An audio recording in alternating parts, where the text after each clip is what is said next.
আমার এই ভিডিওটা দেখার পর আপনার বাচ্চাটাকে হাত ধরে ঘরের বাইরে নিয়ে যাবেন রাতের অন্ধকারে, গিয়ে আপনি এক মুঠো ধুলোবালি নেবেন আপনার হাতে, তারপরে এই ধুলোবালিগুলো তাকে এইভাবে দেখাবেন এবং তাকে বলবেন এই ধুলোবালি কি গুণা যায়, তাকে গুনতে দিবেন, সে গুনতে পারবে না।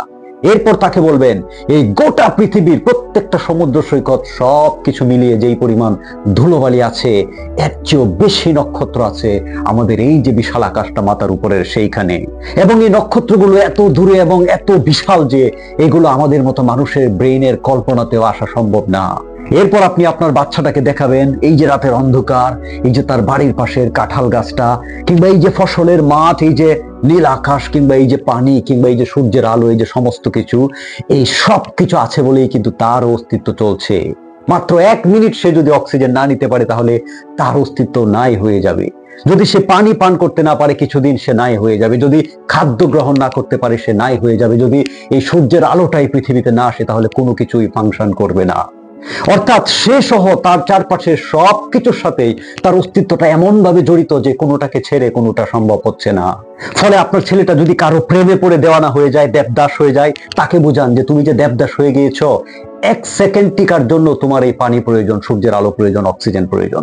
তুমি যদি তোমার এই অস্তিত্ব টিকিয়ে রাখতে চাও, তুমি প্রেম করবা, কি কল্পনা করবা, কি ধরনের হবা, দেবদাস হবা নাকি চণ্ডীদাস কিংবা রজকিনী হবা, সবকিছু নির্ভর করছে তোমার আশেপাশের এই গোটা জগৎটা ফাংশন করছে কিনা, তোমার অক্সিজেন চলছে কিনা, পানি পান করছো কিনা, খাদ্য গ্রহণ করছো কিনা, সূর্যের আলো আসছে কিনা তুমি দেখছো কিনা। 2 নম্বরে আপনি আপনার সন্তানটাকে বুঝাবেন এই যে পৃথিবীটা, এই পৃথিবীটা তার নিজের জায়গায় ঘুরছে।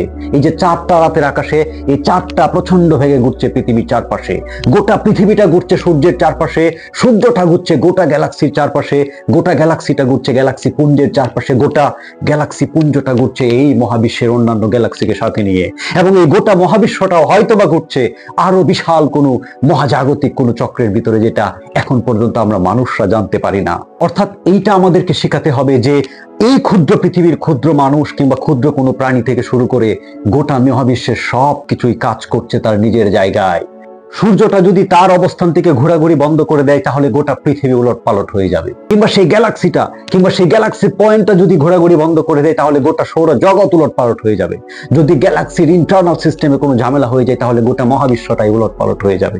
সুতরাং সমস্ত কিছু তার পয়েন্ট থেকে তার কাজটা করে যাচ্ছে, অর্থাৎ যার যেটা করা উচিত সে সেটা করে যাচ্ছে, এবং আমরা মানুষ হিসাবেও আমাদেরকে আমাদের কর্ম করে যেতেই হবে। কর্ম থেকে কোনো মুক্তি নাই। হোক সেটা আপনার সন্তানের পড়াশোনা, তাকে বোঝান, হোক সেটা তার কোনো চাকরি, হোক সেটা তার কোনো বাড়ির কাজ, গৃহস্থের কাজ, কৃষি কাজ, যে কোনো কিছু, কর্ম তাকে করতেই হবে, কারণ কর্ম থেকে মানুষের কোনো মুক্তি নাই। মুক্তি কেবল একটাই, নিজের কাজটাকে সঠিকভাবে করে যাওয়া, গোটা সৃষ্টি জগৎটাকে বোঝা, এই চারপাশের সমস্ত কিছুর সাথে নিজের অস্তিত্বের কানেকশনটাকে বোঝা, সেইটা বুঝার পরে নিজের যে শক্তির চেইন, নিজের যে শক্তির অনুভূতি, সেইটাকে ব্যবহার করে নিজের কর্ম করে যাওয়া। কারণ দিন শেষে একটা কথা মনে রাখবেন যে যদি অভাব ঘরে আসে, অভাব যদি আপনার পকেটে আসে, তাহলে ভালোবাসা, মায়া, মমতা, কল্পনা সবকিছু জানালা দিয়ে পালিয়ে যাবে।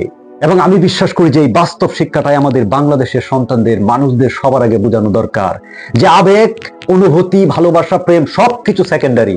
ফার্স্ট হচ্ছে তোমার অস্তিত্ব, এই গোটা মহাবিশ্বের সাথে এর কানেকশনটা বুঝতে পারা এবং সেই অনুযায়ী নিজের কর্মে ফোকাস করা, যাতে কোনো অভাব অনটন তোমার সারভাইভিং কিংবা তোমার জীবনের কোনো চেইন যাতে কোনো দুঃখ যন্ত্রণা এসে ভেঙে দিতে না পারে। ঠিক তখনই ফাংশন করবে তোমার ব্যক্তি জীবন, তোমার ভালোবাসা, প্রেম, সামাজিক স্ট্যাটাস, সমস্ত কিছু।